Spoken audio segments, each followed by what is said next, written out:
Hello everyone, आपल्या YouTube चॅनलवरती तुम्हा सगळ्यांचं पुन्हा एकदा स्वागत आहे. गेल्या 3-4 महिन्यापासून जेव्हापासून BMC एक्झामची जाहिरात आलेली आहे, तेव्हापासून सिव्हिल इंजिनिअरिंगचे मुलं जे कॉम्पिटेटिव्ह एक्झामचा अभ्यास करत आहेत, त्यांचा पूर्णपणे फोकस या BMC या एक्झामवरती होता.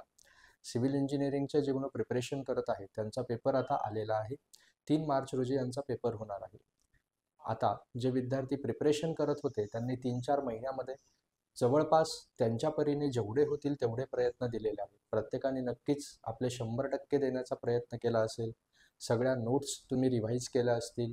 तुमचे लेक्चर्स जे असतील, जिथे तुम्ही क्लास केला असेल ते लेक्चर्स कंप्लीट केलेले असतील. त्या लेक्चरपासून नोट्स बनवल्या असतील. त्या नोट्स बनल्यानंतर त्याच्यानंतर त्याच्यावरती प्रिव्हियस इयर क्वेश्चन सॉल्व केलेले असतील. प्रिव्हियस इयर क्वेश्चन सॉल्व करत असताना SSC JEEचे प्रिव्हियस इयर क्वेश्चन्स, जेवढ्या स्टेटमध्ये एक्झाम झाला त्या स्टेटमधल्या एक्झामच्या JEE एक्झामचे क्वेश्चन्स, का कोणी इंजिनिअरिंग सर्व्हिसेसचे प्रिलिम्सचे 1 लाइनर देखील सॉल्व केलेले असतील. त्यानंतर क्वेश्चन सॉल्व केल्यानंतर बऱ्याच जणांनी टेस्ट सिरीज दिलेल्या असतील. टेस्ट सिरीज देत असताना मी ज्या पद्धतीनं सांगितलं होतं की तुम्हाला टेस्ट सिरीज ही BMC पॅटर्नप्रमाणे द्यायची आहे, म्हणजे 90 मिनिटांमध्ये 100 प्रश्न सॉल्व करायचे आहेत. रिजनिंगसाठी बऱ्याच जणांनी IBPSचे जे प्रिव्हियस इयर क्वेश्चन्स आहेत, हे IBPSच्या बँकिंगचे म्हणजे बँकिंग एक्झामचे जे क्वेश्चन्स असतात ते क्वेश्चन टेस्ट सिरीज या टेक्स्टबुक या ॲपवरती प्रॅक्टिस केलेले असतील. GS GK मध्ये मुंबईचे जॉग्राफी वगैरे त्या सगळ्या गोष्टी तुम्ही प्रिपेअर केलेल्या असतील. आता उरलेलं आहे आज आणि उद्याचा शेवटचे 2 दिवस. मग मुलांपुढे प्रश्न येतो की सर, या 2 दिवसामध्ये आता एवढ्या सगळ्या गोष्टी जमा झालेल्या आहेत, या शेवटच्या 2 दिवसांमध्ये नक्की करायचं काय? कारण 2 दिवसांमध्ये पूर्ण सिलेबस रिवाईज करणं तर पॉसिबल नाही आहे. प्रॅक्टिकली बघायला गेलं तर सगळे सब्जेक्ट रिवाईज करणं प्रॅक्टिकली पॉसिबल नाही आहे. मग सर 2 दिवसामध्ये MCQ सॉल्व करू, 2 दिवसामध्ये एखादी टेस्ट देऊ, की 2 दिवसामध्ये अजून एखादे प्रिव्हियस इयर क्वेश्चन्स लावू एखाद्या सब्जेक्टचे, किंवा नक्की करायचं काय? तर ही जी आहे 2 दिवसामध्ये शेवटच्या काय करायचं, तर ही प्रत्येकाची पर्सनल चॉईस आहे. बट माझ्याकडनं एक सजेशन असेल की तुम्हाला ह्या 2 दिवसांमध्ये नक्की करायचं काय आहे. 3-4 महिन्यामध्ये जेवढा तुम्हाला अभ्यास करायचा होता, जेवढा डेटा कलेक्ट करायचा होता, जेवढ्या नवीन गोष्टी तुम्हाला शिकायच्या होत्या, ते सगळं तुम्ही शिकलेले आहात. आता ह्या शेवटच्या 2 दिवसामध्ये तुम्हाला नवीन असं काही शिकायचं नाही आहे, किंवा नवीन एखादी कन्सेप्ट डोक्यामध्ये घालून कन्फ्यूज व्हायचं नाही आहे. जे तुमच्याकडे मटेरियल गोळा झालेलं आहे, जे काही तुम्ही या गेल्या 3-4 महिन्यामध्ये कलेक्शन केलेलं आहे, या सगळ्यांची रिव्हिजन तुम्हाला करायची आहे. बट जसं मी बोललो की सगळे सब्जेक्ट्स रिवाईज करणं 2 दिवसामध्ये पॉसिबल नाही आहे. मग या 2 दिवसामध्ये काय करता येईल? तुम्हाला आठवत असेल, मी 1 महिन्यापूर्वी किंवा 1-2 महिन्यापूर्वी BMCच्या स्ट्रॅटेजीवरती एक व्हिडिओ बनवला होता, किंवा मी नेहमी प्रत्येक व्हिडिओमध्ये हे सांगत देखील असतो की तुम्हाला अभ्यास करताना काय करायचं आहे, नोट्समध्ये असे काही पॉईंट्स काढायचे आहेत, किंवा अशा ज्या गोष्टी ज्या तुमच्या लक्षात राहत नाही. म्हणजे सर, स्टँडर्ड टेबल्स असतील, टेबलच्या व्हॅल्यू असतील, जसं RCC आणि स्टील स्ट्रक्चर हे सब्जेक्ट आहेत, यामध्ये IS कोडचे बरेचसे स्पेसिफिकेशन्स आहेत. हे IS कोडचे स्पेसिफिकेशन्स असतील, किंवा काही सब्जेक्टमधले फॉर्म्युलेज असतील, जसं की कोणते फॉर्म्युले, स्ट्रक्चरल ॲनालिसिसमध्ये स्लोप डिफ्लेक्शनचे फॉर्म्युले, त्यानंतर तुमचे फिक्स्ड एंड मुवमेंटचे फॉर्म्युले. जर तुम्ही बेंडिंग मुवमेंट बघितलं सॉममध्ये, तर बेंडिंग मुवमेंट मॅक्सिममचे फॉर्म्युले, मॅक्सिमम बेंडिंग मुवमेंट UDL असेल, पॉईंट लोड असेल, कॅन्टिलिव्हर असेल, सिम्पली सपोर्टेड बीम असेल, तर त्या केसमध्ये तुमचे मॅक्सिमम बेंडिंग मुवमेंटचा फॉर्म्युला, शिअर फोर्सच्या डायग्राम, बेंडिंग मुवमेंटच्या स्टँडर्ड डायग्राम, ह्या गोष्टी पाठांतर पाहिजे. अजून काय हवंय? त्यानंतर स्ट्रेंथ ऑफ मटेरियलमध्ये जर तुम्ही बघितलं तर कॉलमच्या ज्या लेंथ येतात, IS कोड कोणती लेंथ प्रोव्हाइड करतं, म्हणजे काय, 2 एंड फिक्स्ड असेल, एक एंडला पिन असेल आणि एक एंड फिक्स्ड असेल. ह्या ज्या कंडिशन्स आहेत, जे स्टँडर्ड टेबल्स आहेत, जे कदाचित आपले पाठांतर असतात बट वेळेवरती आपल्याला त्या गोष्टी आठवत नाही, ह्या गोष्टी तुम्हाला कुठून कळाल्या असतील? मग ज्यावेळेस तुम्ही टेस्ट सिरीज अटेम्प्ट केलेली असेल, टेस्ट सिरीज देत असताना तुम्ही काही मिस्टेक्स ज्या आहेत, ह्या काही मिस्टेकांची पुनरावृत्ती केलेली असेल. म्हणजे काय, काही फॉर्म्युले मी सर परत परत चुकवतोय, किंवा काही स्टँडर्ड व्हॅल्यूज ज्या आहेत त्या स्टँडर्ड व्हॅल्यूज मी परत परत चुकवतोय.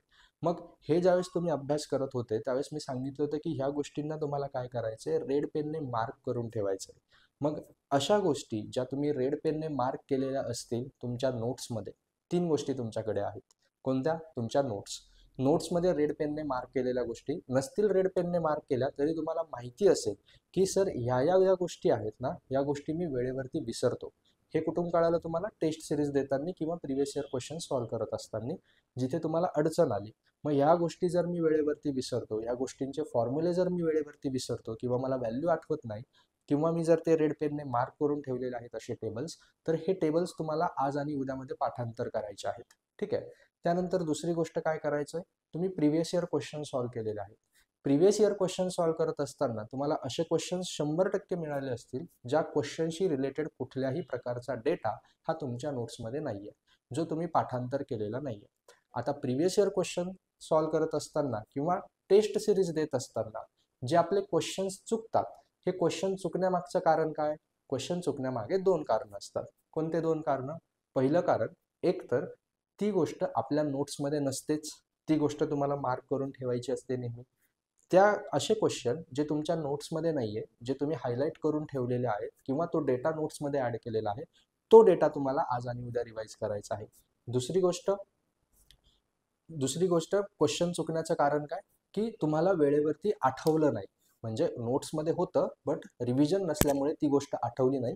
याचं तर तुम्हाला सांगितलंच, की जे तुम्हाला आठवलं नाही वेळेवरती नोट्समध्ये आहे, बट त्याची रिव्हिजन पुन्हा तुम्हाला काय करायची, नोट्समध्ये जायचं आहे, तो टॉपिक उघडायचा आहे, ते पाठांतर करायचं. ज्या पद्धतीने आपण शाळेमध्ये 10वीला 12वीला असताना डायरेक्ट रट्टा मारायचो एखाद्या सब्जेक्टचं किंवा एखाद्या क्वेश्चनचं आन्सर नाही समजलं तरी, असे टेबल तुम्हाला आज आणि उद्या रट्टा मारायचे. का? कारण आज आणि उद्या रट्टा मारले की तुम्हाला परवा पेपरला जायचंय, ऑटोमॅटिकली ते परवा आठवणारच आहे. तुम्हाला 1 दिवसाची मेमरी फक्त त्या ठिकाणी ठेवायची, 1 दिवसासाठी ती गोष्ट रिटेन करायची आहे. बरोबर की नाही? म्हणजे तुम्हाला आज आणि उद्यामध्ये काय करायचंय, परत एकदा सांगतो, तुमच्या नोट्समधले असे टेबल्स, अशा व्हॅल्यूज आणि असे फॉर्म्युलेज, जे टेबल्स, ज्या व्हॅल्यूज तुम्ही वेळोवेळी विसरता, तुम्हाला वाटतं की हे माझं पाठांतर नाही, पूर्ण सब्जेक्ट रिवाईज करायचा नाहीये. मी परत परत रिपीट करतोय. म्हणजे कसं, जिओटेक मधला व्हॉइड रेशोचा फॉर्म्युला हा सगळ्यांना माहिती आहे, तो रिवाईज करून मी त्याच्यामध्ये आता वेळ घालणार नाहीये. बट हा जर एस ए मधला किंवा सॉम मधले स्लोप डिफ्लेक्शनचे फॉर्म्युले जर मला वेळेवर आठवत नाही, कॅन्टिलिव्हरला फ्री एंडला जर लोड असेल किंवा सिम्पली सपोर्टेड बीमला मिडलला जर लोड असेल, तर त्याचा फॉर्म्युला जर मला आठवत नाहीये, तर मी तो टेबल मात्र आज मी पाठ करेल. समजते मी काय सांगतोय ते? पहिली गोष्ट, नोट्समधल्या अशा व्हॅल्यूज, असे टेबल्स, असे फॉर्म्युलेज जे तुम्ही वेळोवेळी विसरतात, हे तुम्हाला आज आणि उद्यामध्ये घोकमपट्टी करायची आहे, पाठांतर करायचं आहे. दुसरी गोष्ट, प्रिव्हियस इयर क्वेश्चन सॉल्व्ह करत असताना जे क्वेश्चन तुमचे चुकले, का एकतर तुम्हाला आठवले नाही म्हणून त्या टॉपिक्सची तुमच्या नोट्समधनं रिव्हिजन करायची आहे, पाठांतर करायचे आहे. दुसरी गोष्ट, असे प्रिव्हियस इयर क्वेश्चन्स जे तुम्ही मार्क करून ठेवलेले आहे, जे तुमच्या नोट्समध्ये कधी नव्हतेच, ते तुम्ही नोट्समध्ये त्याचा डेटा ॲड केला असेल तर तो नोट्समधून रिवाईज करा, आणि तो डेटा जर ॲड केलेला नसेल तर तो प्रिव्हियस इयर क्वेश्चनच्या सोल्युशनमधनं ते रीड करा. तिसरी गोष्ट, टेस्ट सिरीज देत असताना टेस्ट सिरीजचं ॲनालिसिस हा इम्पॉर्टंट पार्ट आहे. टेस्ट सिरीजचं ॲनालिसिस हा इम्पॉर्टंट पार्ट का आहे? कारण आता एक इमॅजिन करा, तुम्हाला परवा म्हणजे 3 तारखेला, 3 मार्चला हा व्हिडिओ बनवल्यापासून परवा म्हणजे 3 मार्चला तुम्हाला BMCचा पेपर द्यायचा आहे. Okay sir. BMCचा पेपर तुमच्या पुढे येणार आहे. हा पेपर 90 मिनिटांचा असणार आहे. 100 प्रश्न तुमच्या पुढे येणार आहेत. यामध्ये टेक्निकलचे 60 क्वेश्चन्स हे असणार आहेत. मी ज्या पद्धतीनं टेक्निकलचे 60 क्वेश्चन तुम्हाला 56 मिनिटमध्ये प्रॅक्टिस करायला लावले होते, आय होप बऱ्यापैकी मुलांनी ही प्रॅक्टिस मागच्या महिनाभर केलेली असेल, की 60 प्रश्न 56 मिनिटांमध्ये कशा पद्धतीनं सॉल्व्ह करता येतात, ही प्रॅक्टिस तुम्ही गेला महिनाभर करत आला असाल, असं मी गृहीत धरतो. त्यामुळे तुमची एक स्ट्रॅटेजी तयार झाली असेल. कसली स्ट्रॅटेजी? की पेपर अटेम्प्ट कसा करायचा, BMCचा पेपर अटेम्प्ट कसा करायचा याची एक स्ट्रॅटेजी तुम्ही डेव्हलप केलेली असेल, की 60 प्रश्नांमध्ये अगोदर कोणते प्रश्न अटेम्प्ट करायचे, न्यूमरिकल अगोदर अटेम्प्ट करायचे की वन लाइनर क्वेश्चन्स अगोदर अटेम्प्ट करायचे, किती राऊंडमध्ये पेपर सॉल्व्ह करायचा. ज्या पद्धतीने मी सांगितलं होतं, 3 राऊंडमध्ये तुम्ही पेपर सॉल्व्ह करू शकता. पहिल्या राऊंडमध्ये असे क्वेश्चन जे रीड केल्या केल्या ज्याचं आन्सर येतं, वन लाइनर क्वेश्चन्स. दुसऱ्या राऊंडमध्ये मार्क फॉर रिव्ह्यू केलेले क्वेश्चन. मग पहिल्या राऊंडमध्ये मार्क फॉर रिव्ह्यूला कोणते क्वेश्चन जातील? असे क्वेश्चन्स ज्याचा फॉर्म्युला तुम्हाला येतो, आणि दुसरी गोष्ट महत्त्वाची म्हणजे फॉर्म्युला येतो बट सॉल्व्ह करण्यासाठी तो क्वेश्चन लेंदी आहे, म्हणून तो मार्क फॉर रिव्ह्यू केला. दुसऱ्या राऊंडमध्ये मी डायरेक्ट त्या मार्क फॉर रिव्ह्यू केलेल्या क्वेश्चन्सवरती जम्प करेल, आणि तिसऱ्या राऊंडवरती असे क्वेश्चन जे तुम्हाला नवीन दिसत आहेत, हे क्वेश्चन मी सॉल्व्ह करेल.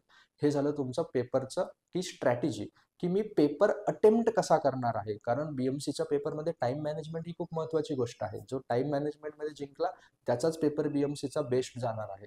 कारण 90 मिनिटात 100 प्रश्न ही प्रॅक्टिकली पॉसिबल गोष्ट नाही आहे. त्यासाठी तुम्हाला क्वेश्चन चूज पण करता आले पाहिजे आणि आय होप जी टेस्ट सिरीज तुम्ही दिलेली आहे मागच्या 1 महिन्यामध्ये, त्या टेस्ट सिरीजमधनं तुमची ही जी स्ट्रॅटेजी आहे ही स्ट्रॅटेजी 100% डेव्हलप झालेली असेल.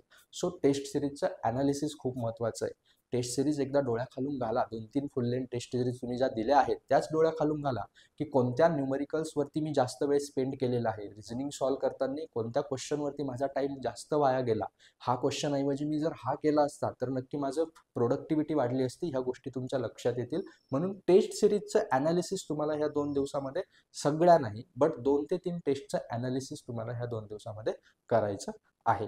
बस ह्या होत्या तुमच्या काही महत्त्वाच्या गोष्टी ज्या तुम्हाला BMCच्या पेपरच्या अगोदर करायच्या आहेत. आणि आता एक्झामच्या दिवशीसाठीची जी तयारी आहे ते सगळ्यांना माहितीच आहे. बरं, सगळ्यांनी पेपर दिलेले आहेत. तरी पुन्हा एकदा सांगतो, प्रत्येकाने आपलं हॉल तिकीट व्यवस्थित चेक करायचं आहे. आपलं सेंटर कुठे आहे ते चेक करायचं आहे. एक्झामच्या दिवशी एक सेंटरवरती लवकर पोहोचायचं आहे. त्यानंतर एक्झामच्या अगोदर सगळ्यात महत्त्वाची गोष्ट, एक्झाम चालू होण्याच्या अगोदर तुम्हाला इन्स्ट्रक्शन्स ज्या येतात त्या इन्स्ट्रक्शन्स व्यवस्थित रीड करायच्या आहेत. निगेटिव्ह मार्किंग किती आहे प्रत्येक क्वेश्चनला ते रीड करायचं आहे. त्यानंतर अजून एक खूप महत्त्वाची गोष्ट, तुमचा पेपर जो आहे ह्या पेपरमध्ये कॅल्क्युलेटर अलाउड आहे की नाही हे तुम्हाला इन्स्ट्रक्शन्समध्ये पण दिसेल. आणि जर इन्स्ट्रक्शन्समध्ये हे मेन्शन नसेल बट क्वेश्चन सॉल्व करताना जर एखादा न्यूमरिकल असेल आणि त्या न्यूमरिकलच्या कोपऱ्यामध्ये वरती चेक करायचं आहे, कॅल्क्युलेटरचा जर तुम्हाला लोगो दिसत असेल किंवा कॅल्क्युलेटरचा जर साईन दिसत असेल तर याचा अर्थ काय, ते कॅल्क्युलेटर अलाउड आहे.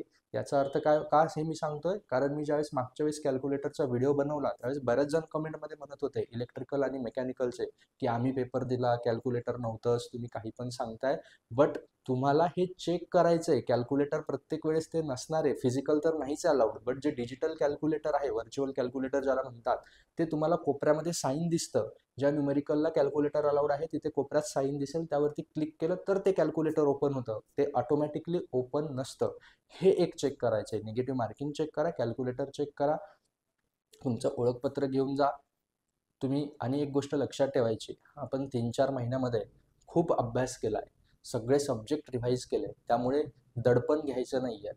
दडपण तर प्रेशर अजिबात घ्यायचं नाही आहे.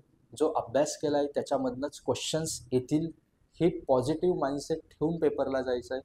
नवीन क्वेश्चन्स जर आले जे टॅकल करता येत नाही, जर तुम्हाला येत नाही आहे याचा अर्थ ते बाकी कुणाला पण येणार नाही, हा कॉन्फिडन्स मनामध्ये ठेवायचा आहे. आणि उगाच त्या क्वेश्चनमध्ये निगेटिव्ह मार्किंग करून यायचं नाही आहे. तुम्ही जर व्यवस्थित पूर्ण अभ्यास केला असेल तर 100% तुम्हाला पेपर इझी जाईल, हा कॉन्फिडन्स मनामध्ये ठेवायचा आहे. पेपर एकदम शांत मनाने लिहायचा आहे. 90 मिनिटांचं व्यवस्थित प्लॅनिंग करायचं आहे आणि तुमचा BMCचा पेपर व्यवस्थित देऊन परत यायचं आहे. ठीक आहे, आजच्या या व्हिडिओमध्ये एवढंच. जर टिप्स तुम्हाला आवडले असतील तर तुमचे जे कोणी मित्र BMCचं प्रिपरेशन करत आहेत त्यांच्यासोबत हा व्हिडिओ शेअर करा. कमेंट बॉक्समध्ये सगळ्यांना ऑल द बेस्ट करा. प्रत्येकाला BMCसाठी खूप खूप शुभेच्छा. Thank you so much.